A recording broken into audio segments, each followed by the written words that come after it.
Hello and welcome.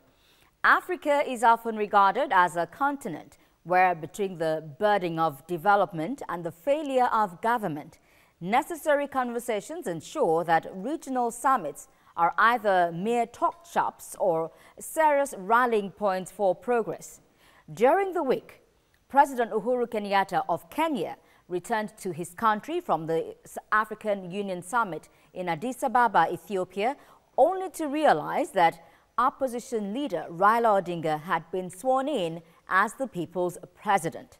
This is Africa This Week, and I'm your guide, Fadishala Shotingwa. We start off the day with earlier in the week. Welcome on board.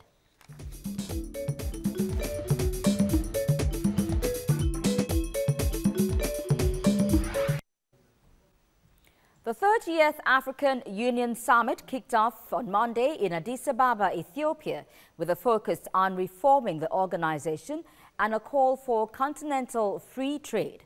Leaders also signaled the urgency to combat militant attacks that have become a major threat to peace, security, and development.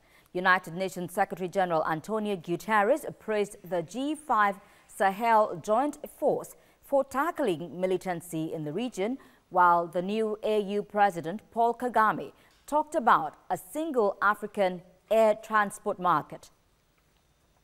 The rise of national egoism, the triggering of xenophobia, and the rejection of the other are all significant symptoms and signals as if the values of solidarity, equality, and justice are receding. We are, of course, pressing our concern in the face of this development to restate our commitment to the values of solidarity, tolerance, and mutual respect. Humanity is at stake. Today, we will launch the single African air transport market.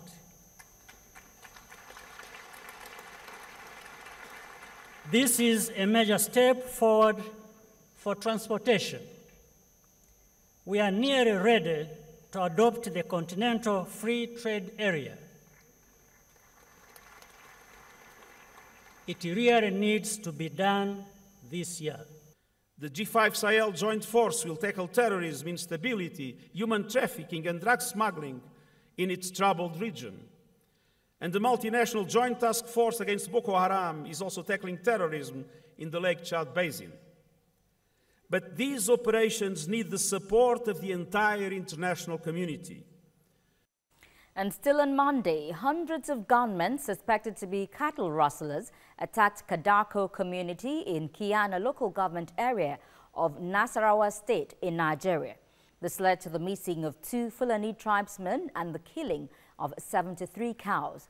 Chairman of the Miyetti Allah Cattle Breeders Association of Nigeria, Nasarawa State, Mohammed Husseini, said the gunmen stormed the village, which borders Benue and Nasarawa states, on Sunday. He said they shot indiscriminately, killing 73 cows, injuring many other cows, and rustling more than 200 others, and then returning to Benue State. Husseini advised all the affected herders to remain calm as government and security operatives were working to ensure that the perpetrators faced the full wrath of the law. Meanwhile, the Nasarawa State Police Public Relations Officer Idrisu Kennedy said there were no lives lost in the attack and that amongst 6 people who got missing, 4 had been found, but 2 others were still missing. On Tuesday, the Independent National Electoral Commission, INEC, said the growing number of political parties in Nigeria may pose as challenges for the Commission in the 2019 general elections. An INEC official, Professor Bolade Enyinla, said this in Abuja. Enyinla said so far 68 political parties had been registered. He added that with over 100 political associations seeking registration, the number might increase before the elections, which could cause logistical problems, including the production of ballot papers. The INEC official said if 68 parties participated in the elections, it could also mean that a total of 68 party agents would be at each polling unit, which could cause the elections to be rowdy. He added that he did not know whether INEC would be able to monitor the congresses, the conventions, and the primaries of all parties contesting over 1,000 elective positions each across the nation. Enyinla said if any registered political party is mistakenly omitted from the ballot paper, it could lead to the total cancellation of the exercise. Still on Tuesday, Amnesty International called on the Nigerian government to find a lasting solution to the crisis between farmers and herdsmen in the country. The body said the authorities' response to communal violence is totally inadequate, too slow and ineffective. In a statement by the country director of the organization, Osai Ojigo, the crisis has resulted in at least 168 deaths in 2018 alone. Ojigo said the frequent deployment of the military to communities with clashes undermines the efficacy of the police, adding that in most cases, the military employs excessive and unlawful force, often leading to the loss of innocent lives and destruction of property. The body also said the Nigerian authorities must investigate these attacks and where these investigations indicate criminal responsibility, prosecute those responsible and then bring them to justice. On Wednesday, 3 Kenyan television stations were cut off the air indefinitely as the government investigates the symbolic swearing-in of opposition leader Raila Odinga. Interior Secretary Fred Matiang'i said independent outlets Citizens Television and Radio as well as the KTN and the NTV were switched off after they transmitted live coverage of Odinga's swearing-in. Matiang'i accused some elements in the media of facilitating the illegal act, putting lives of thousands of Kenyans at risk. He said the opposition event was an attempt to subvert and overthrow the legally constituted government. That as a result of what happened yesterday, we have commenced a wide-scale investigation targeting individuals and organizations who include but may not be limited to certain media houses. We will act decisively but strictly according to the law. As long as those investigations continue, there are certain actions that are going to remain in place. For example, the media houses will remain switched off until we have completed some of the investigations that we are carrying out. We long lost the days of threatening action. We will act. The individuals who are involved in this and the organizations involved in this, wherever they are within the borders of this country, will feel it. And they will be so sorry they tried. Our law enforcement agencies are working hard on this. We're working on a multi-sectoral basis, and we will bring each one of the individuals involved in legal activities to book. And we will process them through the recognized legal process. We will arrest them, those we need to arrest, and we will take them before a judge or before a magistrate, and we will both go there for the law to be interpreted for us. On Thursday, former President Olusegun Obasanjo registered as a member of his much-touted Coalition for Nigeria Movement, the CNM, at the NUJ Press Center, Iweroyin, Abeokuta, Ogun State, Nigeria. He was accompanied by the national coordinator of the movement, Olagunsoye Oyinlola, and the former governor of Cross River State, Donald Duke. The former president said the movement was not created as a third force or a political party, but to serve as an open body for all Nigerians, regardless of political parties or ethnic background. Meanwhile, the ruling All Progressives Congress, the APC, says the prospect of a coalition ahead of the 2019 general elections does not constitute a threat worth worrying about. The party rather worries about the crave for power by some and advises Nigerians to be careful. The U.S. Department of State says it is gravely concerned by Kenyan opposition leader Raila Odinga's self-inauguration as Kenya's people's president. It added that Kenyan President Uhuru Kenyatta was validly elected as president of the country in accordance with Kenya's constitution and that it rejected actions that undermined Kenya's constitution and the rule of law. Meanwhile, a Kenyan lawyer present at the symbolic swearing-in of opposition leader Raila Odinga was arrested on Friday.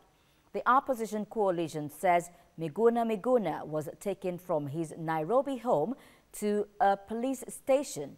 Armed police prevented Miguna's supporters from entering the compound, firing tear gas at a group who tried to force their way in. Footage of Miguna's house taken after his arrest showed the doors of the house had been forced open. He had stood beside Odinga on Tuesday at the symbolic presidential inauguration. And with that, we have come to the end of Earlier in the Week. Up next is Digging Deep, but that is after the break. As usual, stay with us.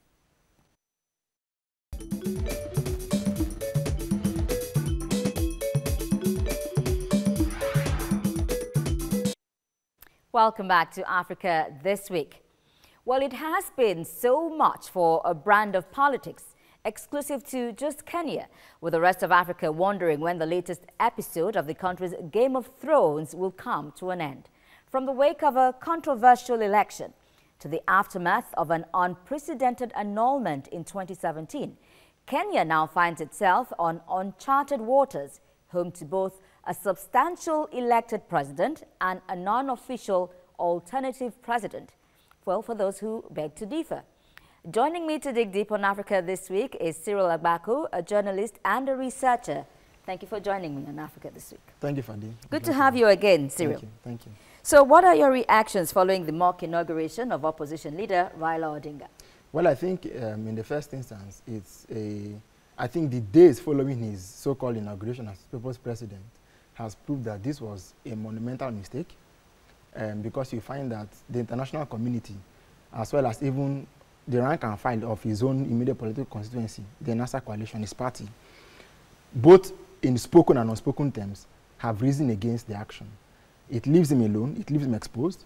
You find that in the report that was taken just before we came back on the air, one of the lawyers who was present at the inauguration has been arrested.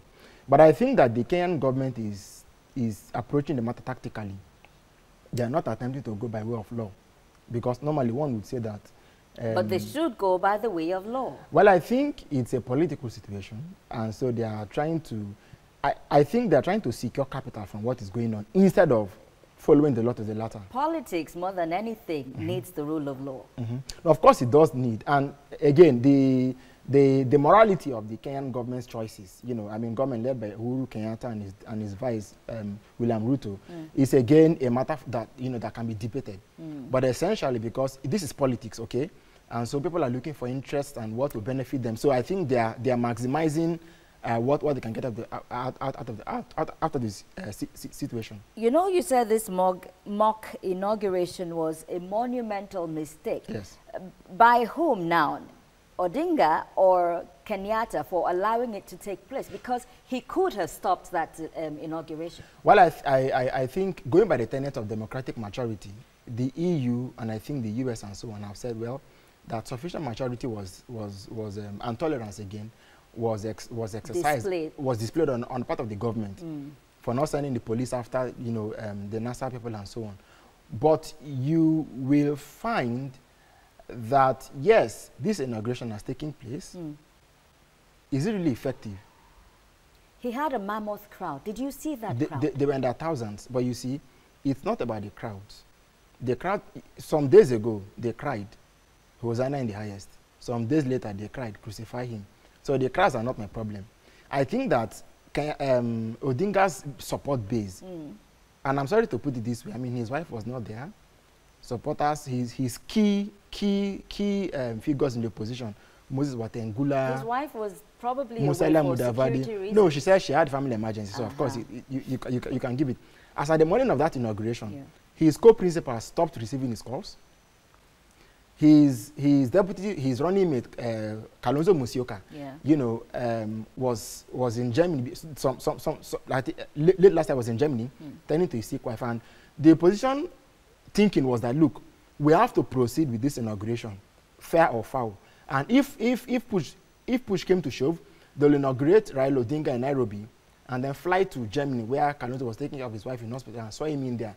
But I think that somehow the excuses we now get about Kalonzo saying that he needed to consult a bit more widely, I don't know where those conversations are really taking place.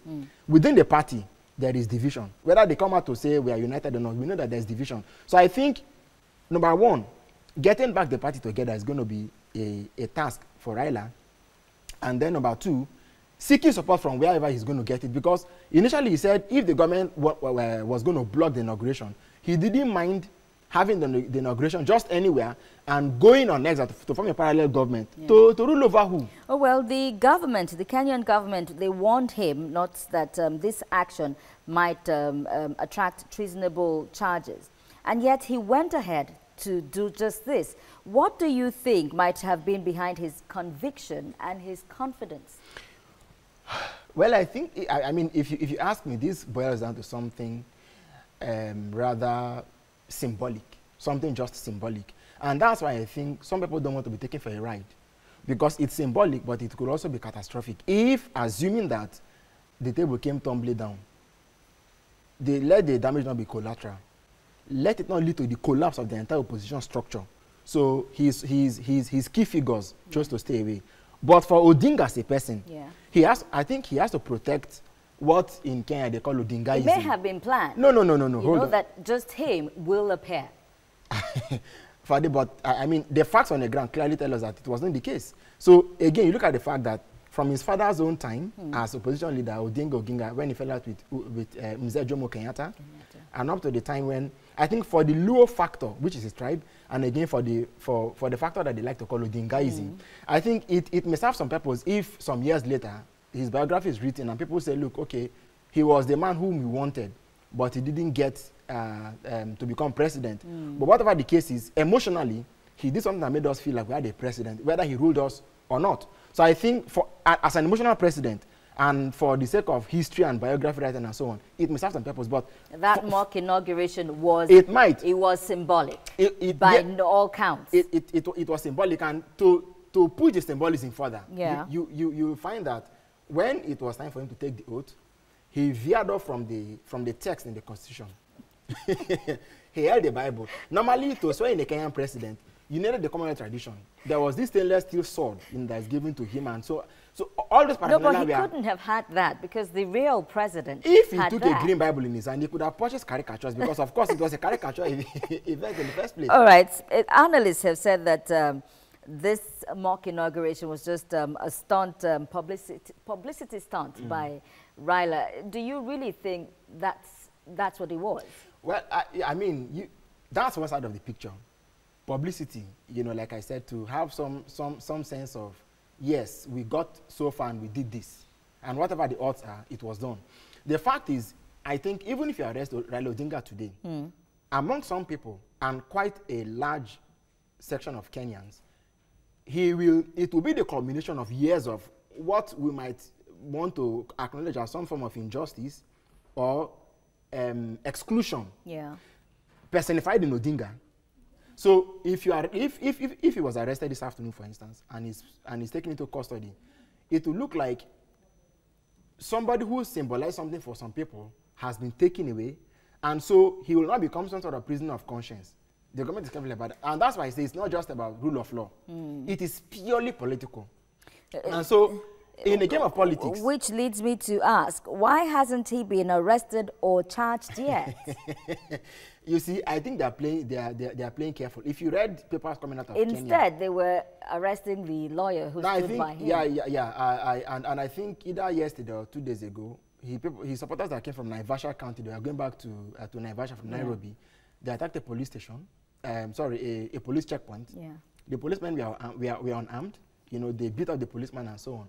But what has happened? The most the government did was to arrest. I think the arrest of the lawyer Kwajang, I think, who was who merely stood behind him during the inauguration, perhaps is to seek to get some information from him and know what really might have transpired. We don't but really in terms of dealing with the core issue, they are being very careful with it. Do you think that Kenyatta underestimated Odinga? No. He can't have underestimated him. I think what they need to watch is to look at the fact that since, and I make bold to say, these three people, Musala Mudavadi, Moses Watengula, and Kalonzo Musyoka, that stood away from Odinga, assuming that you minus Odinga from the opposition calculation, what now becomes of the opposition? I think that's what they got. Yes, that's what the likes of William Ruto, not even Uhuru, because Kenyatta is serving his last term, and Odinga is not likely to contest anymore. So I think the calculations in the college of power will now be the future. What are these people now going to bring to the table in the next round of elections? It may be too early to be talking about that. Yeah. But I mean, in a politician's mind, there is no time. It's always about what we can get and how fast we can begin to plot to get it. So they need to start thinking. Assuming that Odinga was really out of the picture, how strong or what else is going to play out among these three people? I think that's really going to be the game. Uncharted waters for Kenya there. We really hope that they're able to resolve this impasse without any social unrest. I do think so too. Cyril Agbaku, journalist and researcher, thank you for joining me on Africa This Week. Thank you. Well, at a point in time when the noise of politics is at the verge of drowning out the voice of reason, Kenya stands the risk of losing much of what it has gained in the last 10 years in a country that has become increasingly polarized along ethnic lines.